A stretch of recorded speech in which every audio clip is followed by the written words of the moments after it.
¿Cómo están? Ahí vamos, tenemos tiempo. Bueno, nos da muchísimo gusto estar en Puebla.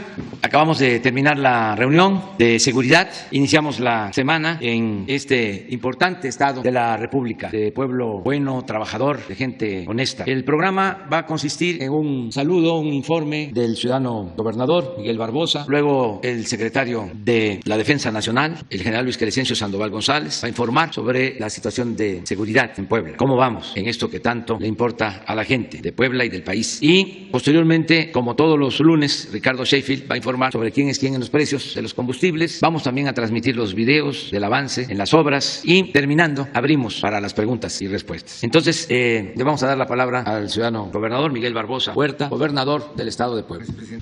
Gracias, señor presidente. Gracias a todos los medios de información nacionales y estatales. Efectivamente, terminamos una mesa de seguridad en donde Puebla tuvo una participación particular y le he informado al presidente de los avances que hemos tenido en esta materia. Muy objetivos, muy realistas. La presencia de hechos delincuenciales pues, es una realidad que enfrentamos todos los días en nuestro estado. Pero la enfrentamos con estrategia, la enfrentamos organizados, mejor capacitados y con una coordinación estructurada desde la Mesa de Seguridad Nacional y la estatal. Y decir ahí que tenemos una relación muy cercana con la Secretaría de Seguridad Pública Federal, con la Secretaría de la Defensa Nacional y su 25 Zona Militar y la Guardia Nacional. Y puedo decirles que en materia de robo de hidrocarburos tenemos perfectamente claras cuáles son nuestras obligaciones, lo que hacemos. Sedena y Guardia Nacional vigila ductos y ha bajado enormemente. El robo a gasolina es no marginal, pero sí es 5 veces menor al que tuvimos al arranque del gobierno de nosotros. Hablo de agosto de 2019. La detención de las bandas que se encargaban del robo a gasolina, pues es un hecho, son hechos públicos. Tenemos decenas de personas en la cárcel de ese grupo de sicarios y otros en huida. Y ahora el robo a combustible, que es el que está aquí en el centro, que es el que domina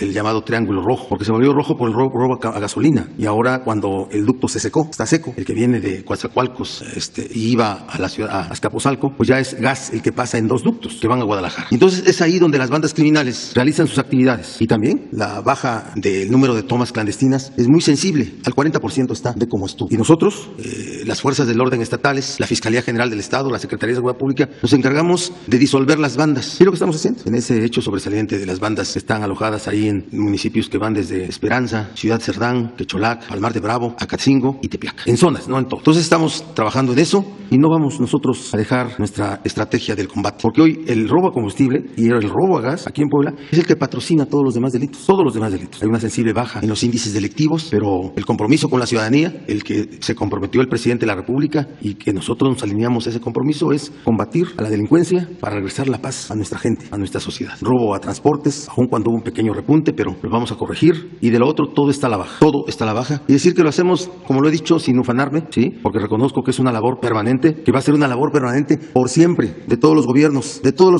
el presente y los que vengan, el combate a la delincuencia. Pero decirle, presidente de la República, que en Puebla no vamos a fallar. Estamos limpiando nuestras policías porque es necesario hacerlo. Permanentemente es necesario hacerlo. Estamos renovando siempre mandos y estamos respondiendo a la sociedad cuando vemos abusos policíacos. Gracias, presidente, por la oportunidad de dirigirme a la prensa frente a ustedes, señores del gabinete. Gracias a todos. Buenos días.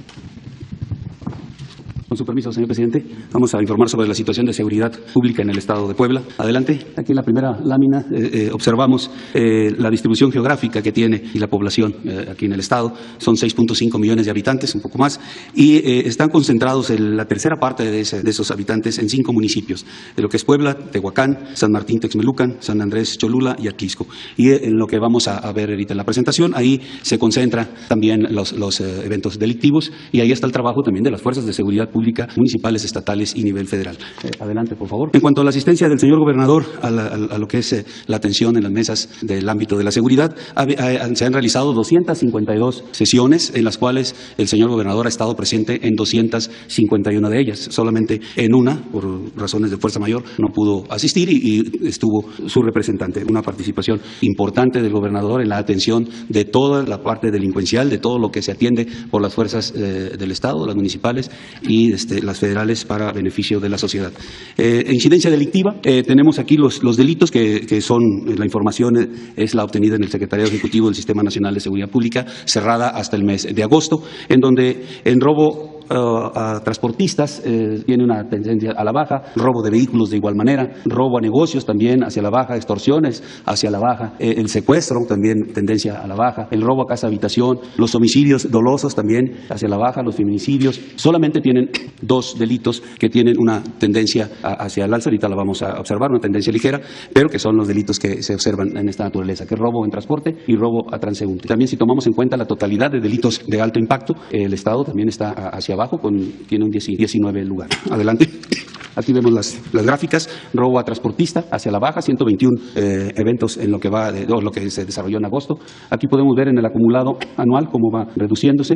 Aquí está la tendencia también hacia la baja. Adelante. Homicidios dolosos, también una tendencia hacia la baja. Aquí se puede observar desde el 2019, este recuerdo representa la Administración Federal, pero desde el 2019 se viene realizando o teniendo esa tendencia hacia la baja en el Estado. Adelante. Robo a transporte, este es el delito que tiene registrado el Estado con una incremento, pero aquí podemos observar que es reducido. Tienen en el 19 un alza, en el 20 es una reducción importante, en el 21 subió en los primeros meses y han ido logrando alguna reducción en este delito. Adelante, por favor. En robo de vehículos, también una tendencia hacia la baja en este delito, solamente 512 eventos en agosto de este año. Adelante. Robo a transeúnte es el delito que también tienen hacia la alza. Aquí lo podemos ver, la tendencia hacia el alza, tienen 315 eventos de robo a transeúnte. Adelante. Robo a negocio, un delito que va hacia la baja. Aquí se puede observar en el 19 un incremento. El trabajo que se hizo en el 20 logró reducir un pequeño incremento en los últimos meses del 2020 y aquí vuelve a tener una baja considerable resultado del trabajo de las fuerzas de seguridad. Adelante. En feminicidios, de igual manera, en agosto no tuvieron ningún caso de feminicidio y sí es un delito que tiene una tendencia hacia la baja. Adelante. Secuestros, donde se observa también el trabajo interinstitucional con una tendencia también hacia la baja. Aquí tenemos el acumulado anual, 1970, en el 20, 27 y 21 llevan 13 eventos. Adelante. Extorsiones, solamente 8 que se presentaron en agosto, también un delito con una tendencia hacia la baja. Adelante. El robo a casa habitación, 194 eventos en el mes de agosto, una ligera tendencia también hacia la baja. Aquí tenemos los números del acumulado, 1.652 eventos en el 2021 y en el 20, 2.130 y en el 19 habían tenido 2.652. Va hacia abajo esa tendencia. El total de delitos de alto impacto, como ya citaba, también hacia la baja. Aquí vemos los números, 2.959 eventos de delitos de alto impacto y también se observa en el acumulado anual una tendencia también hacia la baja, hacia la reducción de estos delitos. En los homicidios dolosos por entidad federativa, el Estado tiene el 11 lugar con 2.588 homicidios y la media está establecida en 2.498. Este es de toda la administración y hasta el mes de agosto. Por cada 100.000 habitantes, el Estado tiene el 20 lugar con 39 homicidios dolosos y la media nacional es de 68. Los municipios con mayor incidencia delictiva, como ya cité, son los que tienen la mayor cantidad adelante por favor, de población. Están centrados o están ubicados en la parte central, cargada hacia el oeste del Estado y en la parte sureste del Estado. Y aquí lo vamos a ver más adelante, precisamente en este cordón, en esta área es donde se encuentran los ductos de gas, los ductos de Pemex y ahorita se encuentran cerrados, pero el gas, como ya lo citó el señor gobernador, pues es una área donde el robo de gas es un área donde la delincuencia está sumamente alta. Aquí en Puebla, Tehuacán y San Martín es donde se concentran el mayor número de eventos delictivos, pero también coincide con la mayor cantidad de policías que tienen desplegado, también lo vamos a ver a continuación. Adelante. Aquí tenemos la seguridad pública en el Estado, en lo que es Puebla y Tehuacán tienen el 40.4% de todos sus efectivos atendiendo el área de seguridad. Y así en los municipios que hay mayor cantidad de población, ahí está considerada la policía. Tienen un total de 11.359 elementos desplegados en cuanto a seguridad pública del Estado y seguridad municipal. Fuerzas de seguridad federales, tenemos la presencia de la Secretaría de la Defensa Nacional con 4.579 elementos operativos, de SEMAR 45 y de la Guardia Nacional 1.572. Hacen un total de fuerzas federales de 6.196 hombres que sumados a las estatales y a los municipales tenemos un total general de 16.824 hombres trabajando en estas 9 coordinaciones regionales en las que se divide el Estado para la coordinación con todas las autoridades y con responsabilidad de la Guardia Nacional. En cuanto a construcción de las compañías de la Guardia Nacional, tenemos un proyecto que concluyó en el 2020 a Tempan, aquí lo tenemos en Tempan, 4 proyectos en el 2021, 2 ya están concluidos en Tecamachalco y Acatlán y otros 2 están en proceso de culminación, que es Huachicol Huachinango y San Martín Texmelucan. Tenemos otros 10 proyectos más para el 22 al 23, que está Zacatlán, Tepeaca, aquí en la ciudad de Puebla, Chiautla de Tapia, Zapotlán, Cuetzalan, Atempan, Chalchicomula de Sesma, Cañada de Morelos y Ajalpan. Y resultado precisamente de la reunión de ahorita con el señor presidente, recibimos la instrucción de hacer un análisis para ver la posibilidad de incrementar la presencia de lo que ya se tiene establecido en el plan y que Puebla puede tener una mayor cantidad de compañías de Guardia Nacional, mayor presencia de esta fuerza para este beneficio de la ciudadanía. En seguridad de instalaciones estratégicas tenemos 8 en el Estado, donde se le da seguridad con 185 elementos que son parte de la Secretaría de la Defensa y parte de la fuerza de seguridad que tiene Pemex para sus propias instalaciones. Sobre el robo de hidrocarburos tenemos pues el poliducto Tuxpan-Tula en la parte norte y el Tuxpan-Azcapotzalco y el gasoducto Cactus-Guadalajara y hay un poliducto fuera de operación en el Minatitlán, México, aquí en la parte central, pero son donde se concentran las actividades delictivas de robo de hidrocarburos. Tenemos registrado 3.702 tomas clandestinas en 9 municipios que son Tepeaca, San Martín Texmelucan, San Martín Tlalcanleca, Acatzingo, Acajete, Los Reyes de Juárez, Palmar de Bravo, Tlahuapan y Amozoc. Y también estas tomas clandestinas están para el robo de gas, y el de Huachinango, que son 514 tomas para el robo de hidrocarburos, de gasolinas. Dentro de la estrategia que se ha establecido tomando de base la presencia delincuencial en estos tipos de robo, se tiene un centro coordinador de inteligencia, operaciones y judicialización que se integra con representantes de las dependencias federales y estatales. Estamos ahí realizando una actividad importante para la actuación en contra de grupos delictivos. Se ha tenido buenos resultados. Se han asegurado 19.3 millones de litros de combustible. Se han clausurado empresas también que se dedican a la venta ilegal de gas y que con el apoyo del Centro Nacional de Inteligencia, de la parte del Estado, de las fuerzas como Guardia Nacional o el Ejército, pues se ha llevado a cabo el aseguramiento y clausura de estas dependencias, de estas empresas. En cuanto a asignación de recursos federales y estatales en materia de seguridad pública en el 2021 aquí en el Estado, en lo que es el Fondo de Aportaciones para la Seguridad Pública del ámbito federal se han aportado 251.5 millones de pesos y por el Estado 62.8 millones, haciendo un total de 314.3 millones de pesos. Y el Fortamun, que es a nivel federal, es una aportación de 4.308.3 millones de pesos. En cuanto a beneficiarios de los programas sociales, se tienen 9 programas prioritarios en el Estado. Estos se consideran 832.884 beneficiarios y el monto de los recursos que llega a estos programas, que son becas para el bienestar, bienestar de adultos mayores, jóvenes construyendo el futuro, tandas del bienestar, programas del bienestar de personas con discapacidad, programas de apoyo para el bienestar de niños y niñas, hijos de madres trabajadoras, créditos a la palabra, programas jóvenes escribiendo el futuro, programas de seguro de vida para jefas de familia, son 4.817.9 millones de pesos. Todos estos programas sociales, o gran parte de estos programas, van enfocados también a atender las causas de generación de delincuencia. Es sumamente importante la atención de las causas. En cuanto a sucursales del Banco del Bienestar, están consideradas en el Estado 79 de ellas, 39 están concluidas, 33 están en ejecución y solamente se tienen 7 pendientes por iniciar por la falta de los terrenos que ya se está en proceso que nos los cedan en los municipios o el Estado. Adelante, por favor. En cuanto a la vacunación, aquí tenemos la población objetivo mayor de 18 años, 4.4 millones de personas, personas con al menos una dosis, un poquito más de 3 millones de personas y faltan de vacunar 1.417.759 personas. Adelante, aquí tenemos un resumen. El total de dosis aplicadas, 4.745.000, con al menos una dosis, 3.011.053, que esto equivale casi al 68%, 67.99% de la población de Puebla ya tiene de menos una dosis de la vacuna contra el COVID. En esta actividad se han realizado por parte de nuestra Fuerza Aérea, del Ejército y de SEMAR y de la Guardia Nacional actividades logísticas con vehículos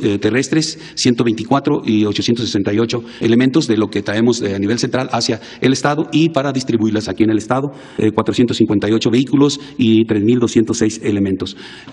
Adelante, por favor. En cuanto al plan DN3, plan Marina y plan Guardia Nacional, se han atendido 67 eventos de incendios forestales, 55 de derrames de sustancias químicas, 25 lluvias, 11 incendios forestales. En total son 188 eventos que se han sido atendidos con un total de 5.553 hombres y 516 vehículos. En cuanto a búsqueda y rescate, a pesar de que se tienen 2 áreas para atender esta situación, solamente se ha activado en una sola vez y se ha atendido a una sola persona que estaba en riesgo. Es todo, señor presidente. Gracias.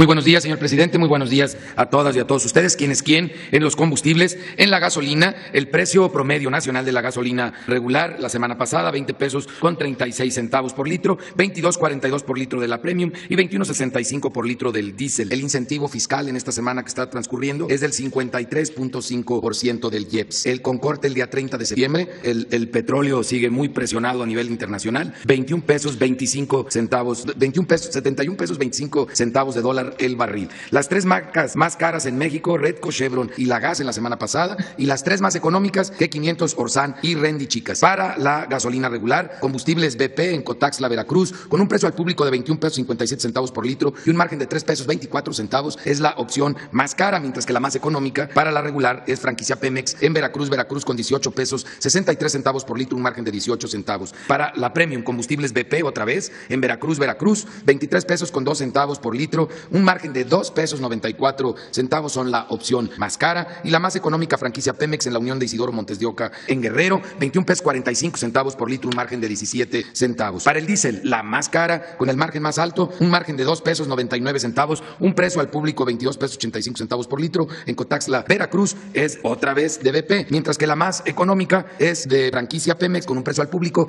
de 20 pesos con 50 centavos por litro, un margen que podemos ver por qué la diferencia con BP de 20 centavos, y esto es en Cozoleacaque, Veracruz.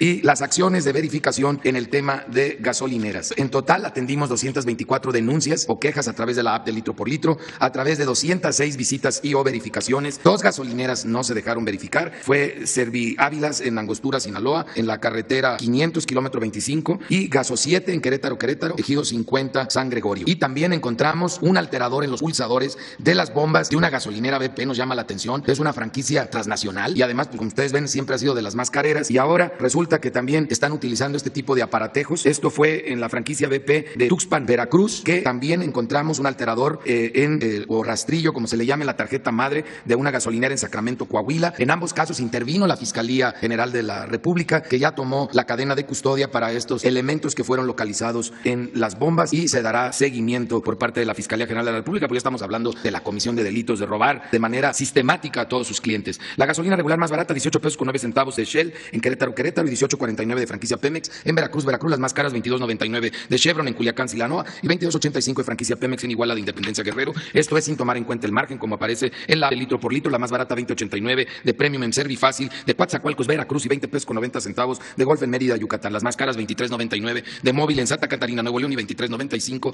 de G500 en San Pedro, Mixtepec, Oaxaca. La más barata del diésel, 19.79 en Smart Gas, San Pedro, Tlaquepaque, Jalisco, y 19.99 de G500 en el Marqués, Querétaro. Las más caras, 23.99 de franquicia Pemex en Deloloapan, Guerrero, y 23.77 de G500 en San Pedro, Mixtepec, Oaxaca. Y también seguimos revisando el tema de los sanitarios. Hasta en este tema salió mal BP. De llamar la atención, es la primera vez que una franquicia, y este BP transnacional, sale con tachitas en todo, verdaderamente pasados de rosca. Si le sumamos la publicidad engañosa que siguen haciendo y que seguramente estaremos ya litigando en contra de ellos porque no lo quieren bajar, en donde aseguran que sus tanques de gasolina rinden 40 kilómetros más que la de cualquiera, lo cual es una gran mentira. Nos vamos al gas LP en tanques estacionarios, 13 pesos 32 centavos por litro es el promedio nacional, 24 pesos 60 centavos por kilo el de cilindros. Se sigue manteniendo los precios abajo del promedio. El promedio ha venido aumentando cada semana, como ha venido aumentando el petróleo y todos los derivados del petróleo, pero también afortunadamente se han respetado esos precios máximos. Había muchos lugares antes de esta medida que tomó el señor presidente Andrés Manuel López Obrador,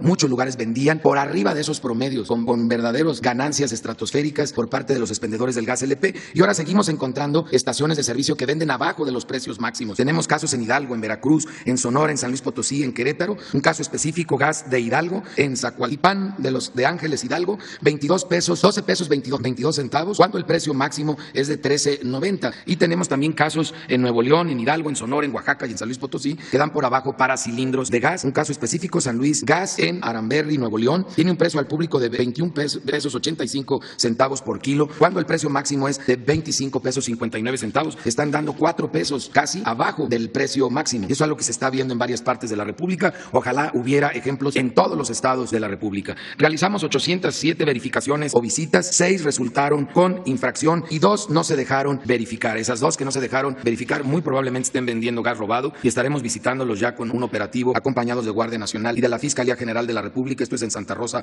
Ocatlán, en Arequiza, en Iztlahuacán de los Membrillos, Jalisco, nombre curioso, Reynoso y Crucero de Arroyo en Zapotlanejo, ambos en Tonalá, Jalisco. También vamos a estarlos visitando, estas dos que no se dejaron verificar con todo y la orden. En general, en los demás casos encontramos todo bien en las verificaciones de gas LP y importante el respeto a los precios máximos. Muchas gracias. Vamos a ver los videos, ya terminamos. Secretaría de la Defensa Nacional informa los avances en la construcción del Aeropuerto Internacional Felipe Ángeles al 4 de octubre de 2021.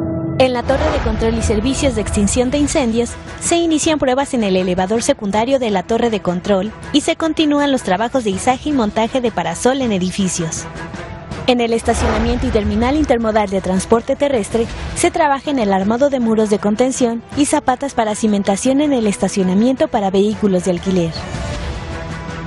En las redes hidráulicas y sanitarias generales se continúa con trabajos de afine y aparentado en barda perimetral. Además, la instalación de red sanitaria interna, la conformación y nivelación para áreas verdes, así como la aplicación de concreto en caja de válvulas.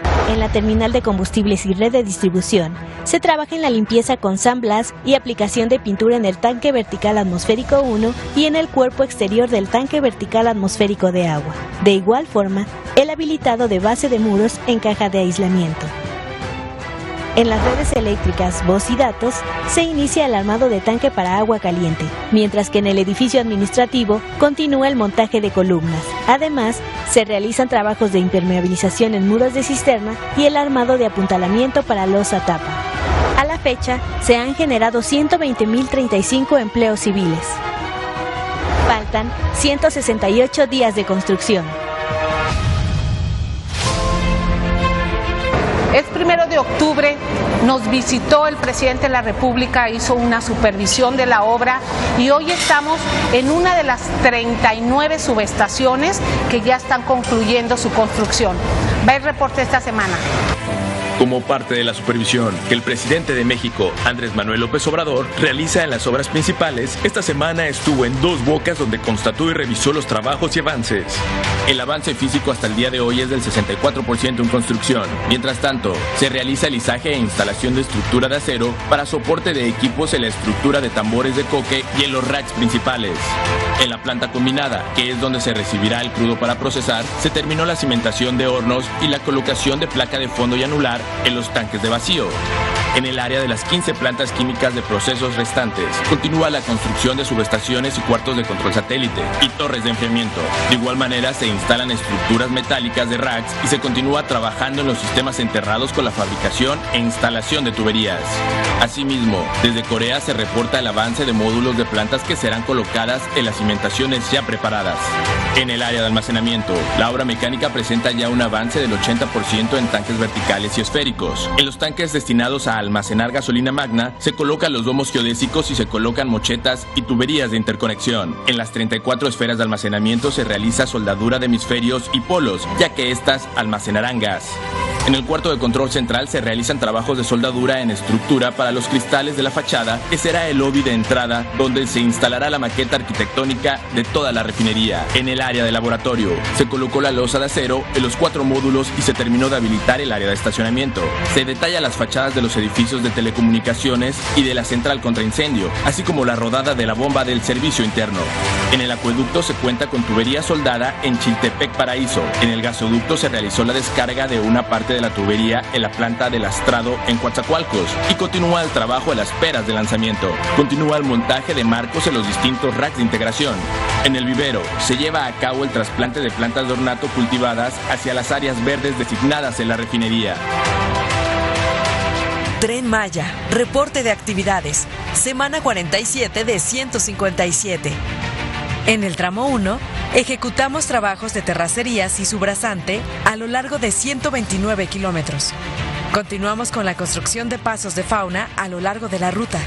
También avanzamos con la construcción de viaductos con trabajos de estructuras de acero y colado de concreto. Inicia la construcción del nuevo puente en Boca del Cerro Tenosique. El icónico puente en Boca del Cerro fue construido en 1948. Hoy diseñamos una solución que cumple con los requerimientos para el paso de un tren moderno a 160 kilómetros por hora y que a la vez respeta el valor histórico del original. Antes de empezar la obra, el INAH realizó una verificación manual de la zona para rescatar posibles piezas prehispánicas. Posteriormente, avanzamos con la preparación del terreno en el derecho de vía. La técnica de construcción que elegimos es mediante carros de avance móviles y sin barcazas. Un carro auxiliar irá avanzando trasladando cada dovela hasta su posición en el puente. Esta solución de ingeniería garantiza un tránsito seguro y permitirá la convivencia estética de ambos puentes. La obra será construida en un plazo de 12 meses. La cifra de empleos generada por el proyecto del Tren Maya en la península ya asciende a un total de 85,015. El Tren Maya avanza.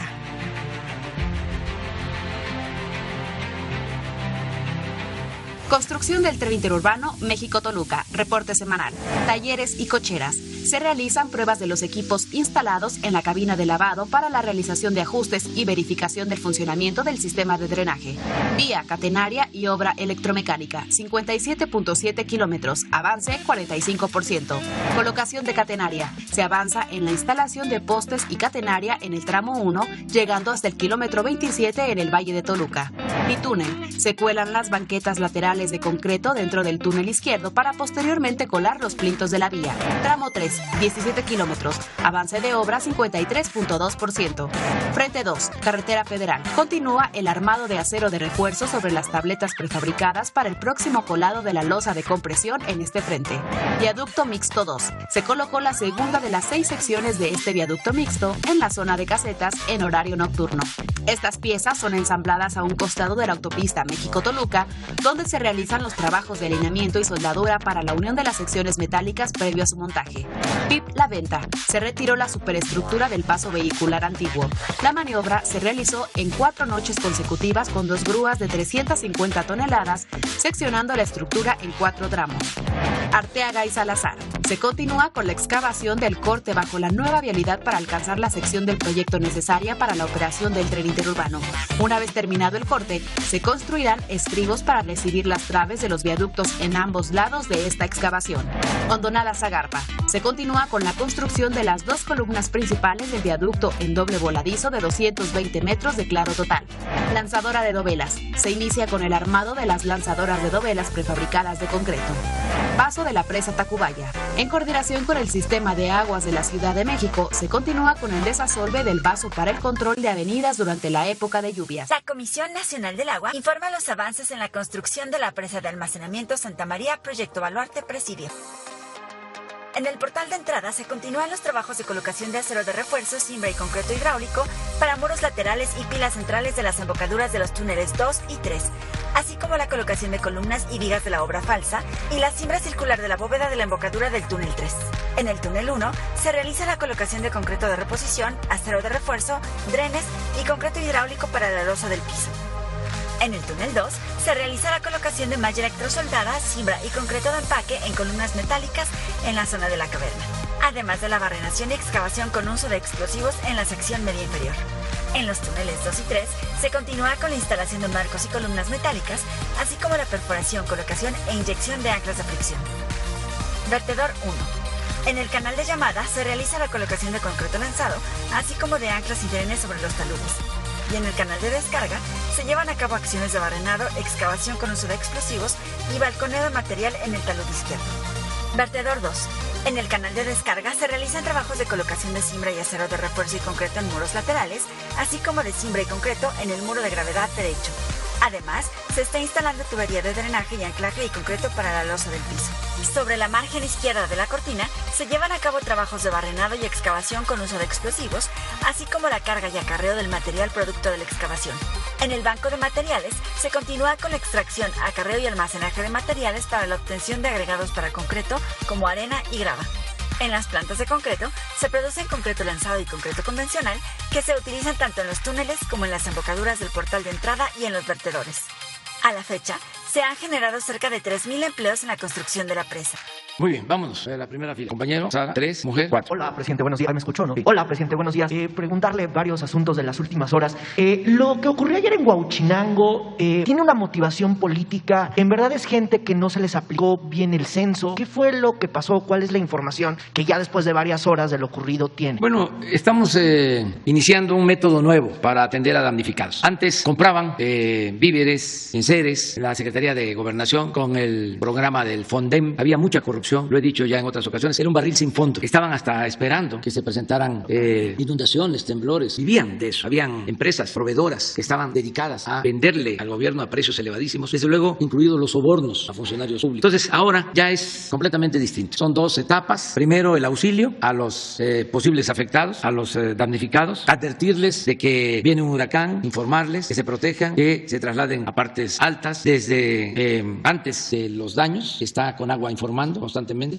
Las comisiones de protección civil, tanto la federal como la de los estados, también se ocupan de eso. Interviene el gobierno federal, intervienen los gobiernos estatales, los gobiernos municipales. Se prepara el plan Marina, el plan DN3 para apoyar, para auxiliar, y en una primera etapa se procura salvar a las personas, salvar a los que pueden ser dañados por un siniestro, por un huracán, por cualquier tipo de eventos que tienen que ver con estos fenómenos naturales. Entonces, pasando eso, que se salvan las vidas, que es lo más importante, el rescate de las vidas, pues ya viene una etapa de entrega de alimentos, de buscar que se vuelvan a restablecer las comunicaciones, porque quedan pueblos incomunicados, hay derrumbes. Se procura restablecer el sistema de energía eléctrica, cosa que hacen muy bien los trabajadores electricistas, porque en muy poco tiempo se restablece la energía eléctrica, como no sucede en otros países, porque hay que contar lo bueno que se realiza en México por los trabajadores. Pasando eso, viene un censo, estado por estado, municipio por municipio, pueblo por pueblo, vivienda por vivienda. Se hace un censo y se constata las viviendas dañadas, se constata los cultivos que fueron afectados, todo, los enseres, si es una inundación o es un huracán que provocó el que se quedaran sin techo muchas casas, como fue este huracán Gris, que dejó sin techo a muchas casas precarias, de láminas de zinc, o si entró el agua y inundó las viviendas. Entonces, a partir de ese censo se actúa. En el caso del Gris, en 40 días se entregaron todos los apoyos de manera directa a partir del censo. Por ejemplo, 35,000 pesos por vivienda dañada. Parejo, pero ya los tienen. En otros tiempos se estarían haciendo los trámites, los oficios de autorización, la compra de los enseres, la compra de las despensas. Y ahora en 40 días ya puedo decir que alrededor de 60,000 hogares ya recibieron 35,000 pesos en cada hogar. Ya puedo decir también que una cantidad parecida de campesinos, de productores, ya recibieron 4,500 pesos cada uno. De manera directa ya se dispersó esos recursos. Y ya está empezando a entregar enseres, colchones, estufas, refrigeradores a todos los hogares afectados la Secretaría de la Defensa. Esto es muy importante que se sepa cómo estamos actuando. Entonces, ¿qué es lo que sucede? Puede haber errores de que una comunidad no fue censada, puede ser, pero por lo general lo que sucede es que ya las organizaciones, que eran las que recibían las despensas, las láminas de zinc, ya no pueden hacerlo porque todo el apoyo es directo. Y estas organizaciones pues se molestan. ¿Cómo es posible que ya no son los intermediarios los que entregan estos apoyos? Y no lo hacemos así porque no llegaba el apoyo. Desde arriba empezaba a menguar y ya cuando llegaba abajo pues no llegaba. ¿Qué sucedía? Llegaba tan tarde, a los 3, a los 6 meses, que ya no lo aplicaban, ni siquiera en apoyar a los damnificados. Ese dinero ya lo utilizaban para otras cosas. Entonces lo que pasó ayer fue eso, pero sí. ¿Cuál es? Algunas organizaciones sociales, no tiene caso. ¿Más de una? Ya aquí es de dominio público. Además, se los dejo de tarea a ustedes. Ustedes que son mirones profesionales. Entonces, ¿qué pasa? Pues ayer nos dieron un portazo, así se le conoce, cuando se hace una reunión como esta y de repente llegan visitantes, ¿no? Nos toman aquí porque querían, muchos, pues plantear sus problemas y otros, pues inconformes por este método, ¿no? De entrega, que ya no son tomados en cuenta. Otros más también porque hay politiquería, están en contra de los presidentes municipales y le echan la culpa a una autoridad, a otra. Entonces, llegan ayer y pues ya les hablo, les explico de qué se trata y se resuelve el problema. Ojalá ya no vuelvan a ver estos portazos. La gente por lo general actúa con mucha responsabilidad y con mucho respeto. A mí me respetan mucho porque yo respeto al pueblo y le tengo un profundo amor al pueblo y ellos lo saben. Entonces, aunque se trata de organizaciones de oposición, cuando se trata de la gente, del pueblo, me respetan. Los de mero arriba, no, pues esos no, esos son muy majaderos, esos insultan. Pero la gente humilde, aunque no esté a favor de nuestro movimiento, de nuestro gobierno, se expresa pero con respeto y es cosa que yo agradezco mucho. Entonces, ayer mismo pues ya tomé la decisión de que vamos a abrir de nuevo. No lo hacíamos por la pandemia, pero ya a finales de este mes vamos a estar vacunados todos los mexicanos mayores de 18 años, aún con una dosis. A finales de octubre. En el caso de Puebla, ustedes vieron, tenemos que vacunar un poco más de 4 millones. Ya se llevan con una dosis alrededor de 3 millones, de modo que nos falta 1 millón. Acabamos de enviar 1.200.000 dosis a Puebla y ya se tenía también una reserva. Y en el caso de Puebla, le hemos pedido a la secretaria de Seguridad, Rosa Isela Rodríguez, que se aplique, que nos ayuden. Aquí contamos con con todo el apoyo del gobierno del Estado. El gobernador Miguel Barbosa nos ha estado ayudando en todo. En la atención a damnificados fue de los estados que más ayudó. Hasta se nos adelantaron, entregando despensas y apoyando a la gente. Lo tengo también que reconocer. Y con el apoyo de la Secretaría de Seguridad Pública del Gobierno Federal vamos a concluir la vacunación en Puebla de todos los mayores de 18 años y vamos a terminar en todo el país, porque es mi compromiso. Ya tenemos el abasto de vacunas suficientes. De modo que para finales de octubre ya estamos todos vacunados, cuando menos con una dosis. Y para el 20 de noviembre, que es un aniversario más del llamado de Madero a tomar las armas para derrocar al dictador Porfirio Díaz, que es la tercera transformación de la vida pública del país. Es un evento histórico extraordinario, mundial, la revolución nuestra, la revolución mexicana. Que los conservadores neoliberales ya quisieran que se olvidara. Nosotros vamos a conmemorar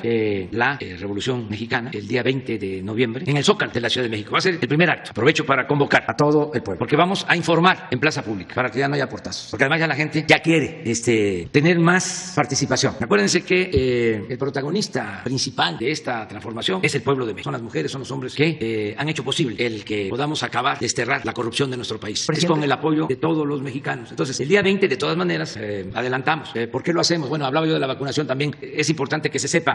Afortunadamente está bajando el número de contagios y hay una situación distinta. Y a lo mejor, entonces, los que van a estar y quieran de todas formas protegerse aún más, pues pueden llevar su cubrebocas. Pero sí, ya hace falta congregarnos, reunirnos. Presidente, cuando salió del meeting, de esta reunión de evaluación, ahí como bajita la mano, ¿no regañó a alguien por lo ocurrido, a alguien de su equipo? No dijo nada, ya se fue a lo que No, es que esto es, vamos a decir, normal. Son gajes del oficio. Imagínense cuántos años llevo. Así, no solo enfrentando portazos, ¿no? Sino, pues, situaciones más delicadas. Y no pasa nada. La gente es muy responsable. Y el que lucha por la justicia no tiene nada que temer. Además, yo tengo mi ángel de la guarda, que es el pueblo de México. Entonces, por eso puedo enfrentar cualquier situación adversa. Y por eso no traigo guardaespaldas, ni me traslado en carros blindados. Y puedo ir a todos lados. Tengo mi conciencia tranquila. Además, lo vuelvo a decir, el pueblo de México es excepcional. Es un pueblo muy respetuoso, un pueblo bueno, un pueblo trabajador. El problema está arriba, no abajo. Siempre lo he dicho. Abajo hay una gran reserva de valores culturales, morales, espirituales. Arriba es que ya se echaron a perder por la ambición al dinero, por la ambición al poder. Y eso los ofusca, eso los enajena. Pero la gente del pueblo está llena de bondad, de gente buena. Por eso, cuando me dicen es que Calderón puede decir a España que el pedir perdón o el ofrecer perdón por los agravios cometidos a las comunidades indígenas es una cortina de humo, es para desviar la atención porque nosotros tenemos trato con la delincuencia organizada, con el narcotráfico. Imagínense eso, ¿con qué autoridad moral? Si su secretario de Seguridad Pública está en la cárcel, acusado de proteger a narcotraficantes. Nosotros no somos iguales. Si tiene pruebas de lo que fue decir, que las presente. Yo no establezco relaciones de complicidad con nadie. Pero también me pongo a pensar de que mentir así, actuar con esa hipocresía, no es privativo o no es una conducta solo de Calderón, porque lo más fácil es decir, es Calderón, no es Fox, no es Diego Fernández de Ceballos, no es cualquier otra persona, ¿no? No son nada más ellos, son millones que piensan así en nuestro país. Es un pensamiento, es una forma de pensar y de ser. Es el conservadurismo, es el pensamiento conservador. Y no son pocos, son 10, 20 millones. Siempre ha existido ese pensamiento conservador. Entonces, no son pocos. Esto de que se tiene como doctrina la hipocresía, pues es bastante extendido en sectores de la población. No necesariamente en los más ricos, también en sectores de clase media, aspiracionistas. Hay más pensamiento conservador en la Colonia del Valle, en las Lomas, por ejemplo. Porque ni modo que haya 10 millones o 15 millones en las Lomas. No, ha extendido y existe. No son, afortunadamente, mayoría, porque el pueblo no está de acuerdo con ese pensamiento que es sinónimo de egoísmo, de individualismo, también de corrupción, de clasismo, de racismo. Y yo toco este tema y no lo personalizo, sino lo hago extensivo, es para que todos sepamos que existe el movimiento conservador como existe el movimiento liberal. Y desde luego el pensamiento conservador y el pensamiento liberal. ¿Sí? Y si toco el tema es porque me importan los jóvenes. Y no solo me importan los jóvenes, porque además es mi responsabilidad como presidente. No solo me importan los jóvenes de familias liberales, me importan todos los jóvenes. Y además hay muchos jóvenes que se rebelan, porque ser joven y no ser revolucionario es una contradicción. Y pueden venir de familias de pensamiento conservador y dicen, no estoy de acuerdo, no estoy de acuerdo. Pero hay que aclarar esto, porque imagínense, pasa el tiempo y que en la escuela más grande les digan, oye, tu papá estaba en un bloque conservador, que iban al extranjero a quejarse de las autoridades legales y legítimamente constituidas en México. Y además, no querías la transformación, decías de que si la gente estaba pobre era porque eran flojos y aceptabas y estabas de acuerdo de que el que nacía pobre tenía que morir pobre, porque eso es parte de esa mentalidad. Entonces hay que polemizar sobre eso, sobre todo pensando en los jóvenes. Ya, pues lo de Calderón ya está muy difícil, ¿no? Ya de hacerlo cambiar, o sea, cualquier otro, ahí sí que sigan su camino y tienen además todo el derecho.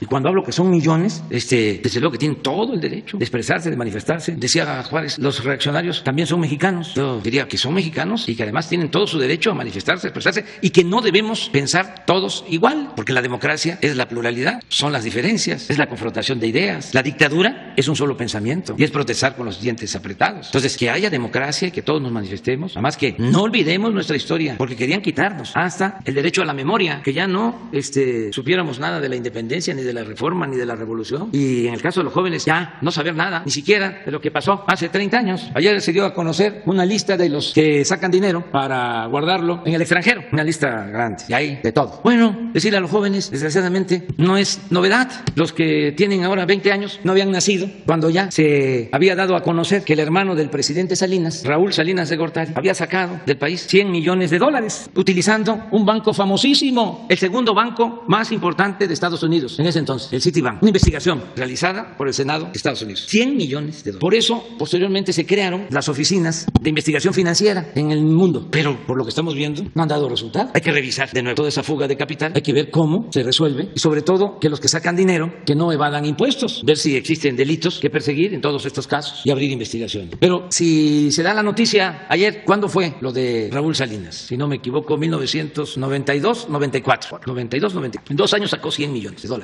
¿Cuántos años tiene desde entonces? 27 años tiene que ocurrió 26. eso, si tomamos como la fuente de 1994. Que tenía 26, digo que tiene ahora 26 años, que ya incluso terminó la carrera, si estudió, no había nacido. Entonces siempre tenemos que dar antecedentes, contextualizar. A mí me preocupan mucho los jóvenes. Ya nosotros vamos de salida, ya hasta podemos decir gracias a la vida que nos ha dado tanto. Pero sí necesitamos atender a los jóvenes y hablar de los antecedentes, porque texto es contexto, no ver el árbol y no mirar el bosque. Entonces eso es lo que yo quería comentar sobre esto. Presidente, 2 dudas más rapidísima. La primera, en Guerrero, más allá del incendio del Baby O de Acapulco, que de acuerdo a la Fiscalía Estatal fue provocado, en las últimas horas se han estado como revelando un poco de lo que está pasando en ese estado y más porque viene un cambio de gobierno. La pregunta es, ¿qué está haciendo su gobierno? Por ejemplo, la familia Michoacán en un municipio pide aumentar el precio de la tortilla para cobrar derecho de piso a los que venden tortilla. En Coyuca de Catalán, por ejemplo, a la delincuencia organizada se le ocurrió quitar el permiso para que las empresas que distribuyen gas lo repartan y ellos han puesto como una especie de empresa para repartir gas y entonces pues le venden el gas más caro a la gente, la tortilla más cara a la gente. Digo, más allá de lo que ocurrió en Acapulco, ¿qué está haciendo el gobierno federal ante estos casos, pues donde el más afectado pues termina siendo San Juan Pueblo? Pues todos los días atendemos estos asuntos y no hay tolerancia, no se permite que la delincuencia domine en ningún lado.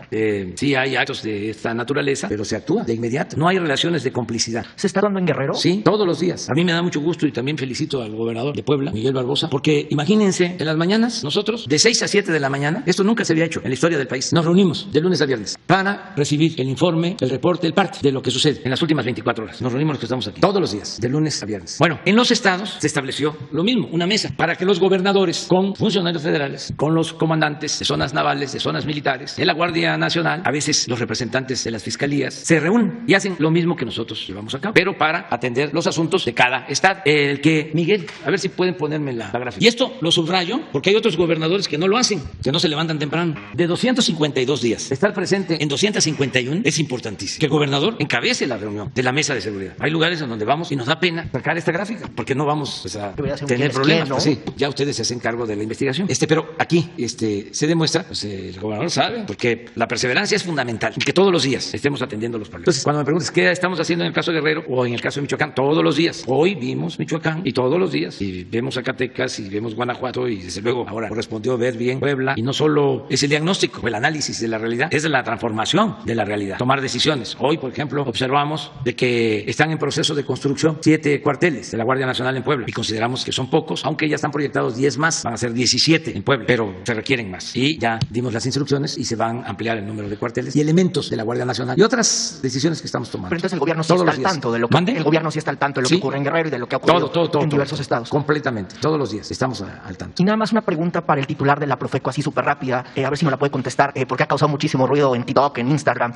en las últimas horas. ¿Qué va a pasar con las famosas sopas instantáneas? ¿Qué onda con ese asunto? Es algo que inclusive se ha vuelto viral en las últimas horas. A ver. Y ya prometo acabar. En el operativo que realizamos, se retiraron del mercado 129,937 unidades de sopas instantáneas que corresponden a 12 productos de 9 marcas diferentes. Y aunque no muy bien manejada la nota, sobre todo en los fake news que deforman bastante las noticias, ustedes pueden ver la revista del consumidor que se publicó hoy a las 7 de la mañana, donde viene todo el detalle de este tema. Una sopa que retiramos se llama Bulldog Cheese, que está todo en chino y en inglés, que dice tener queso y pollo y no tiene, pero nada de queso, nada de pollo, es publicidad engañosa. Una persona puede comprar comprarlo pensando que siquiera viene algo de recaudo de pollo. No tiene ni trazas de pollo. Ahora sí que besando un pollo, yo creo tiene uno más pollo que con esa sopa. Hay otra que se llama Maruchan Ramen, que dice tener verduras. Y pueden ver ustedes en la revista El Consumidor cómo el pedazo de verdura que tiene, que es 0.8 gramos, le cabe en la punta de la uña. Eso sí, la foto viene con chícharos, con zanahorias, todo así como si fuera algo muy saludable. Y la otra es de Nor, que es la única así mexicana que nos tocó, donde expresan mal las calorías, quieren esconder el valor calórico, que es bastante alto, poca proteína, de su producto, y además de que esconden en la Nor el que le añaden azúcar. Por eso luego estas sopas son tan atractivas, tienen mucha sal, tienen mucha azúcar, sabe bueno, pero no es tan bueno para uno. Pero los casos particulares que se retiraron del mercado fueron estos, y el de las sopas Maruchan que vienen en vasito de plástico, que dice ahí con unas letras microscópicas que no se meta al microondas. Yo los invito a que vean cómo en todos lados los venden al público y los meten al microondas para calentarlos. Cuando se calienten microondas, como no están usando como el resto de las marcas contenedores que están hechos de cartón encerado, sino están usando este poliestileno, este plástico expandible, cuando se calienta en el microondas le transfiere químicos a la sopa que son dañinos para la salud, más si lo estás tomando con constancia. Entonces este reportaje es muy completo y lo pueden ya ver en la revista El Consumidor, que es gratuita, que está disponible en redes sociales y en la página de Profeco. Gracias, presidente. Buenos días. Quiero preguntarle de la iniciativa de reforma eléctrica. Ya el Consejo Coordinador Empresarial expresó su oposición. El PRI se dice dispuesto a analizarla a través de foros. Preguntarle si usted va a encabezar pues estas negociaciones y se va a reunir con priistas, si van a privilegiar el diálogo justamente con el PRI y qué les diría a los empresarios y también con ellos se prevé que se reúna para este tema. Bueno, yo creo que conviene a todos la reforma energética, en este caso la reforma eléctrica, a todos, y conviene a los empresarios, a lo mejor no a los machuchones, porque esos pagan menos luz que lo que pagan la mayoría de los mexicanos, precisamente porque la anterior reforma energética se hizo para favorecer a las grandes corporaciones económicas y comerciales. Entonces, la nueva iniciativa lo que busca es de que no haya estos privilegios para que se pague lo justo por la energía eléctrica y no aumente el precio de la luz. Ese es el objetivo principal. Que no nos pase lo que está sucediendo en España y que si no hubiésemos nosotros llegado al gobierno, estaríamos en esa crisis, porque la privatización de la industria eléctrica iba a llevar a que las empresas particulares, sobre todo extranjeras, aquí Iberdrola, manejara todo el mercado. Y es una empresa como otras que tiene como propósito el lucro, no le importa el usuario, el consumidor. Miren lo que hizo Iberdrola, se mete a generar energía en México a partir de las facilidades del gobierno en el periodo neoliberal y de manera descarada contratan a quien era la secretaria de Energía para trabajar en esa empresa, Iberdrola. Y no conformes, termina su periodo Felipe Calderón y se lo llevan de consejero de Iberdrola. Es una ofensa al pueblo de México. Y se sentían los dueños del país. Decía el general Cárdenas que una vez lo visitó el general Heriberto Jara, que era gobernador de Veracruz, y el general Cárdenas era comandante de la zona militar de Papantla, en donde operaban las compañías petroleras extranjeras, y se sentían los amos. Y el general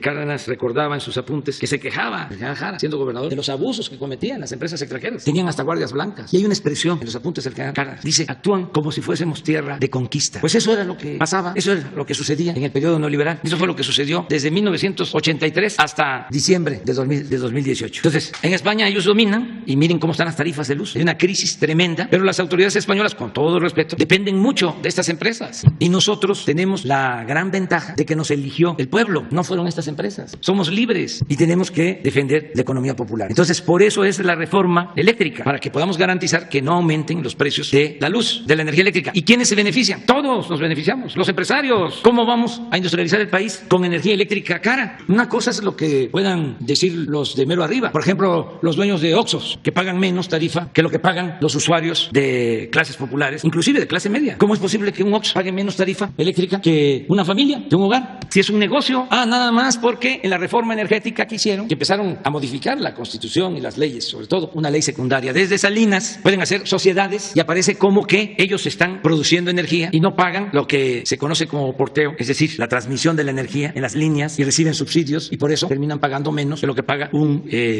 hogar mexicano. Claro que eso es como van a querer. ¿Tú no podrías explicar cómo está esto de las sociedades de autoconsumo? Aprovechar, no, porque aquí lo vamos a estar tratando todos los días. Y de una vez, les digo a los legisladores, no es amenaza ni mucho menos advertencia. Nada más que no va a haber anonimato. Aquí tenemos que dar la cara a todos, porque se trata de los intereses del pueblo. Que no estén pensando que van a votar en contra de esta reforma que es para beneficiar al pueblo y nadie se va a enterar si no somos tapaderas. Aquí cada quien va a asumir su responsabilidad. Esto que quede también. Pues a raíz de la mal llamada reforma energética crearon una figura que se llama sociedades de autoconsumo. ¿Qué es lo que hacen? Con esto se evitan el pago de la transmisión de la energía eléctrica generada. Esas sociedades de autoconsumo acceden al mercado eléctrico nacional a la tarifa más baja posible porque la contratan a largo plazo y ellos ellos la entregan a los supermercados, a los Oxxos, a las tiendas, alegando que son socios, cuando en realidad son clientes, pero les dan a una tarifa que es como 200% más barata, por ejemplo, en el caso de un Oxxo, que el de una tiendita de la esquina o cualquier pequeño establecimiento, ya no digamos, es muchísimo más barata que la tarifa doméstica. Entonces, la reforma plantea que se terminen las sociedades de autoconsumo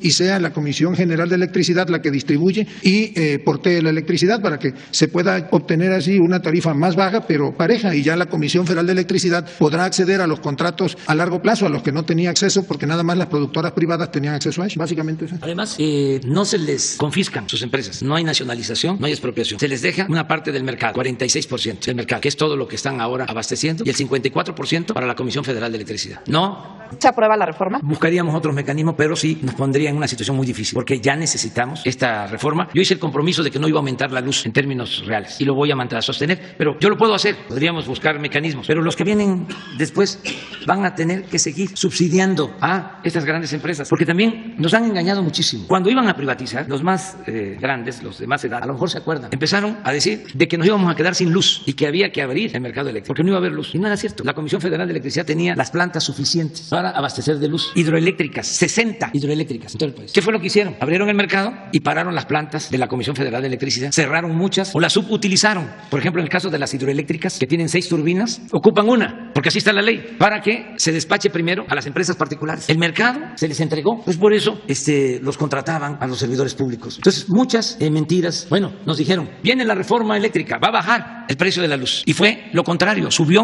Entonces estamos corrigiendo esto y desde luego sabemos quiénes, los que se sentían los dueños de México, van a oponerse, pero va a ser muy interesante observar a los legisladores, porque se va a saber si son representantes populares o simples empleados de los grupos de poder económico y político. ¿Van a hacer una alianza con los priistas? Vamos a buscar convencer a todos. A los priistas nada más hay que decirles, oigan, ya se les olvidó que el presidente Adolfo López Mateos, que era del PRI, nacionalizó la industria eléctrica. ¿Y por qué lo hizo? Porque había que electrificar al país. Las empresas consideraban que no era negocio ir a electrificar las comunidades, los pueblos. Eso lo explicó hasta el secretario de Hacienda en ese entonces, Antonio Ortiz Méndez. Les dijo, ustedes nunca van a ir a electrificar los pueblos. Un poco lo que sucede ahora con el Internet, que tenemos servicios de Internet solo en las grandes ciudades, que también vamos a resolver, no de esa manera, no nacionalizando, como lo hizo el presidente Adolfo López Mateos. Les dijo, a ver, nos quedamos nosotros con sus empresas, les pagamos su indemnización, y el Estado, la Comisión Federal de Electricidad, va a electrificar los pueblos. Y gracias a eso, hasta en las comunidades más apartadas hay luz. Entonces, ¿qué? ¿Los priistas ya no piensan así? ¿Van a defender a Iberdrola, a las empresas extranjeras? Está interesante. Incluso legisladores del PAN, ¿dónde está la honestidad, la integridad? ¿Dónde está la democracia? No, la democracia es el pueblo o la democracia es la élite. Va a ser muy importante. Y lo otro es lo del litio, porque de eso no habla. Pero como en la misma iniciativa va lo del litio, puede ser que hasta les moleste más lo del litio que lo de la reforma eléctrica. Los conozco bastante. Nadie dice nada del litio, pero se trata de un mineral estratégico. Sin ese mineral en manos de la nación no podríamos desarrollarnos. Y esto tiene que ver con las nuevas generaciones. Y no vamos a permitir que saqueen y que se lleven el litio, que es de los mexicanos. Y no solo, repito, de nuestra generación, es de los que vienen detrás de nosotros. El litio es estratégico, es para hacer las pilas, para todo lo que tiene que ver con el transporte eléctrico. Los celulares requieren de litio. Es más que importante, es estratégico. No puedo hablar más, pero tengo la información suficiente de cómo hay una disputa mundial, de cómo las hegemonías quieren mantener dominio sobre el litio. Nosotros no nos peleamos con nadie. Nosotros lo único que queremos es que esos recursos que están en México queden como propiedad de la nación. Eso es todo. Finalmente, ¿qué va a hacer su gobierno frente a esta investigación? Ya la mencionaba, de los paraísos fiscales.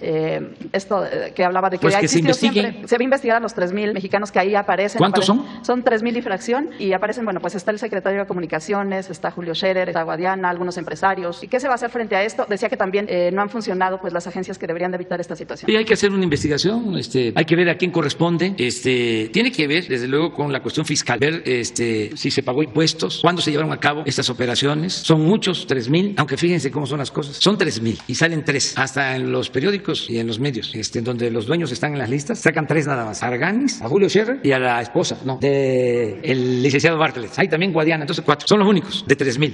De ellos sucedió algo que quiero compartir con ustedes. yo estaba enterado de que iba a salir esta investigación porque me vio el secretario Argánez y me dijo, estoy preocupado porque me pidieron un informe sobre un dinero que se depositó o deposité en un fondo y fue al extranjero, y ese dinero inclusive me lo robaron, o sea que lo transaron, el fondo, y no solo a mí sino a varios, y va a salir este asunto, y quiero informarle de que se trata de unas acciones que cobré cuando me retiré de ICA, que nos pagaban con acciones. Ya le pregunté, ¿y cuánto es? ¿De qué tamaño es el asunto? Dice, 3 millones. Le dije, ¿de dólares? No, de pesos. No es mucho. ¿Y cuándo? Pues fue cuando terminé de ICA, 1998. Por eso hay que esperar a que salga toda la información, qué año se llevaron a cabo estas transferencias de fondos. Y ayer le mandé un recadito porque le dije, seguramente me van a preguntar y quiero que me confirmes lo que ya me dijiste, ¿no? Porque él trabaja en el gobierno, ya Julio no trabaja en el gobierno, él tendrá que aclarar. Y el caso de Guadiana, pues es legislador, y la esposa del licenciado Bartlett, pues ella es empresaria y tiene sus recursos y no es el licenciado Bartlett, aunque al licenciado Bartlett no lo ven con buenos ojos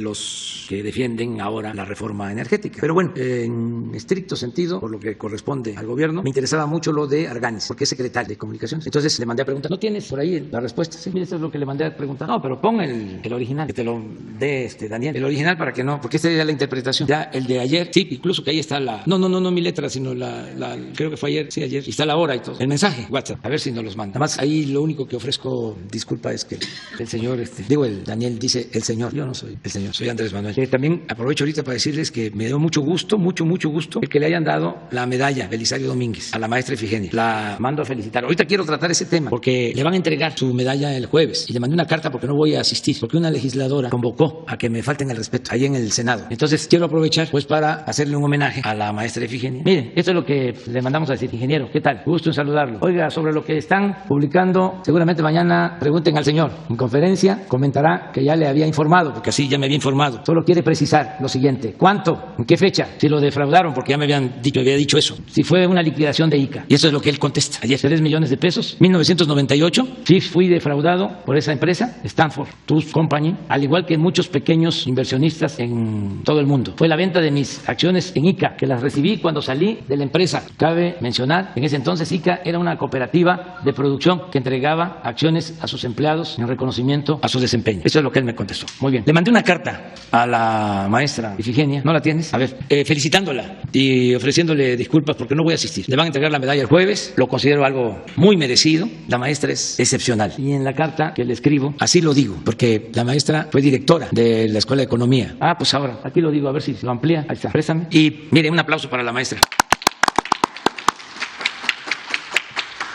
A ver, le escribo pero antes, queridísima maestra Ifigenia, le escribo para ofrecerle una sincera disculpa, pues no podré acompañarle en la ceremonia en la cual recibirá la medalla Belisario Domínguez, condecoración que usted merece por sus grandes aportes académicos, económicos y políticos. Usted no solo fue directora de la Escuela de Economía de la UNAM en sus mejores momentos, sino que es precursora de los estudios sobre la desigualdad en México. Ella trabajó en los primeros estudios que se hicieron para medir el grado de desigualdad en nuestro país. Como economista, siempre ha estado en contra de la política neoliberal o de pillaje que ha empobrecido al pueblo. Y cómo olvidar que usted fue fundadora, la maestra Ifigenia, de la corriente democrática que inició una etapa nueva en la historia del país y condujo a lo que en la actualidad es la cuarta transformación de la vida pública de México. La maestra Ifigenia, con el licenciado Muñoz Ledo y sobre todo con el ingeniero Cuauhtémoc Cárdenas, fueron los que crearon la corriente democrática que inició una etapa nueva en la vida pública del país. A este importante acto asistirá en mi representación Adán Augusto López Hernández, secretario de Gobernación, así como otros miembros del gabinete y del gobierno que ya me han dicho que todos quieren ir ese día. Usted merece toda mi admiración y respeto y por lo mismo tengo el deber de informarle que no estaré presente en dicha ceremonia porque una legisladora del bloque conservador está convocando a que se me falte el respeto y considero que no debemos caer en ninguna provocación que ayude a la élite del poder económico y político ni a sus empleados y voceros. Además, maestra, le cuento, aquí entre nos, aquí donde no nos escuchan y nos están viendo, pero no se ría, como le imagino, están muy enojados porque se está cumpliendo la apotegma juarista de que el triunfo, cita, son palabras del presidente Juárez, el triunfo de la reacción es moralmente imposible. Le mando un abrazo, soy el Andrés Manuel de siempre, que le quiere mucho.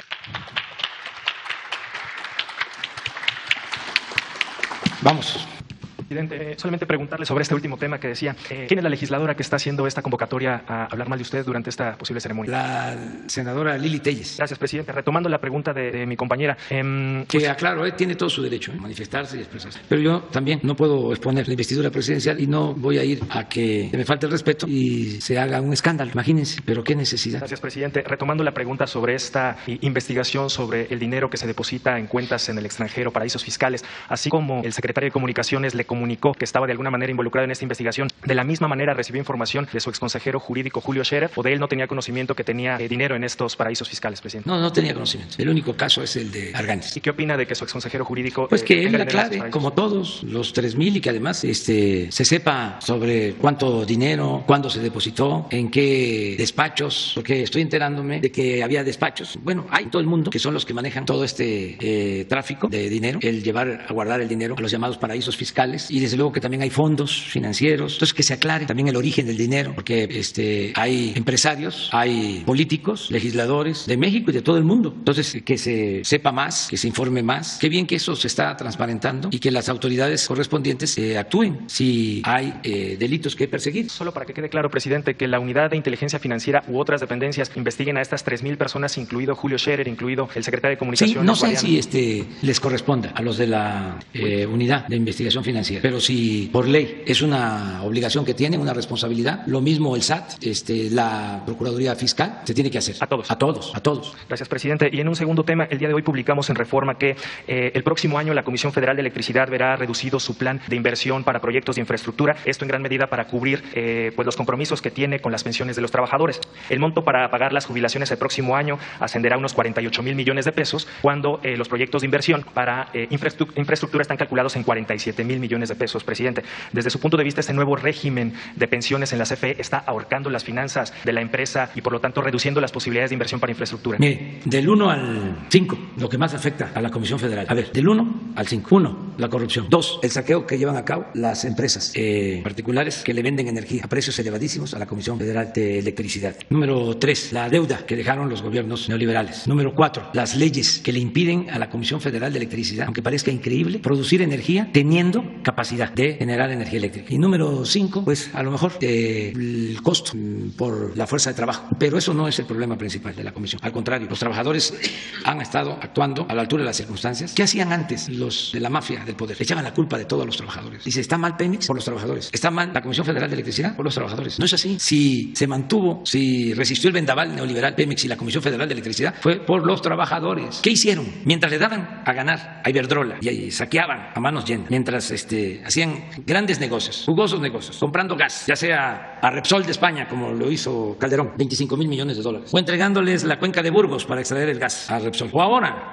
el gobierno de Peña, entregaron los contratos para los gasoductos, mientras se estaban llenando de recursos sin límites, mientras estaban haciendo negocios a sus anchas mediante contratos leoninos, llevaron a cabo una reforma, un cambio al contrato colectivo de los trabajadores de la Comisión Federal de Electricidad para aumentarles la edad de jubilación, y los líderes no supieron defender a los trabajadores. Además, era muy autoritario todo, no supieron o no pudieron, y les modificaron el contrato colectivo para aumentarles la edad de jubilación. A mí me lo plantearon, hicimos un acuerdo con ellos de que íbamos a rescatar la Comisión Federal de Electricidad y les íbamos a devolver la cláusula con la antigüedad que tenían para jubilarse anteriormente, y lo cumplí.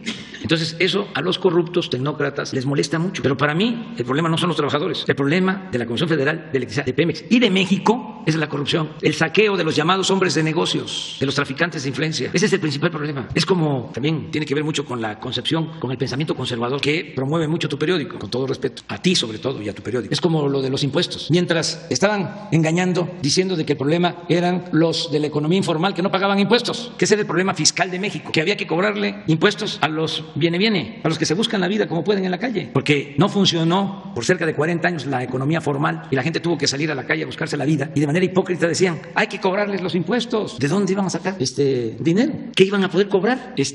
Incorporando a la lista de contribuyentes a quienes viven al día. Pero ese pensamiento así de clasista y de absurdo se lo tragaron, lo asimilaron muchos millones. El problema de México es que los de la economía informal no pagan impuestos. No, No, el problema de México era de que los bancos más grandes de México, las empresas más grandes de México, los potentados, no pagaban impuestos o se los condonaban. Pero imagínense cuánta hipocresía. ¿Por qué no hemos aumentado nosotros los impuestos? Porque ahora sí están pagando los que no pagaban. Entonces, no son los trabajadores el problema en la Comisión Federal de Electricidad. Cuando no es un contrasentido que por un lado se busca hacer fuerte a la CFE y por otro se reduzcan los montos para la inversión de la misma. No, porque es lo mismo. Es que podían tener antes más inversión, pero hacían menos porque se robaban el dinero. Si hacían una hidroeléctrica, la cobraban 3, 4 veces más. Ahora puede haber menos inversión, pero se hacen más obras porque no hay corrupción. Vamos a ejemplos. Ahora, solo con la reforma, imagínense si en Chicoacén, si en Malpaso, si en Peñitas, si en las hidroeléctricas, en vez de tener operando 2 turbinas, tenemos 6 que no necesitamos instalarlas porque ahí están, nada más que están apagadas, porque de acuerdo a la reforma energética se le tiene que dar preferencia a los particulares. Entonces, nada más con ese cambio,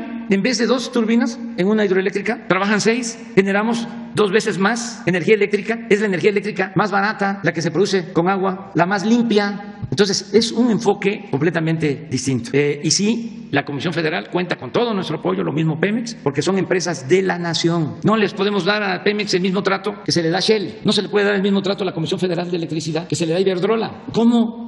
Sí, Pemex y la Comisión Federal son empresas de los mexicanos y no tienen fines de lucro. Por eso están padeciendo en otros lados, porque privatizaron todo y no se protege a los consumidores. ¿Qué responde a quienes consideran que con su iniciativa de reforma en materia eléctrica podría haber una regresión, retomando el monopolio de la CFE en este sector, que contraviene preceptos del Tratado Comercial con Estados Unidos y que podría generar pérdidas multimillonarias en inversiones privadas? No pasa nada, absolutamente. Mire, si fuese así, ya nos hubiesen hablado del gobierno de Estados Unidos y como nosotros somos respetuosos, les hubiésemos contestado. Si fuese algo que perjudicara realmente el libre comercio, ya se hubiesen movido los mercados, es decir, se hubiese devaluado nuestra moneda. No pasa nada porque quienes manejan los mercados son muy inteligentes y tienen mucha información y saben que estas reformas son en beneficio de todos. Un empresario mexicano se va a beneficiar. Pregúntenle a los señores Gutiérrez o Rodríguez de Nuevo León, que se dedican, no se dedican ellos a la producción de acero, y para la producción de acero se requiere de mucha energía eléctrica. No Villarreal, son Rodríguez, es una familia ejemplar de industriales. Pregúntenle sobre el precio de la energía eléctrica y qué opinan ellos, no la cúpula. Estoy hablando de una empresa, yo creo que es la más importante mexicana, que se dedica a la producción de acero y consumen muchísima energía eléctrica. Ellos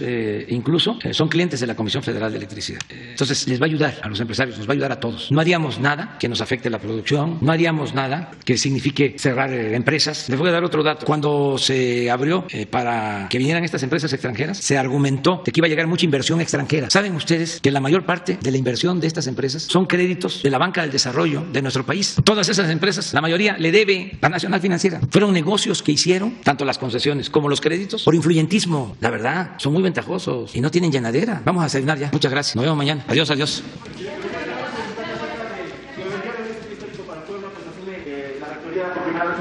Saber cuál es su opinión acerca de este tema. Que lo decidieron los universitarios y que arriba las mujeres.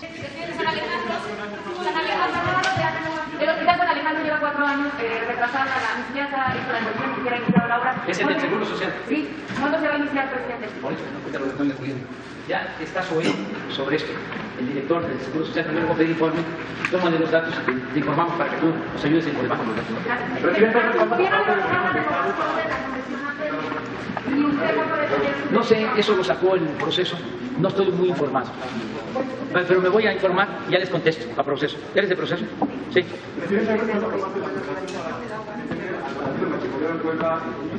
¿Para quién? ¿Hay información por parte del gobierno para la elección de ellos? Sí, estamos trabajando juntos. Ya te contesto mañana pasado al proceso.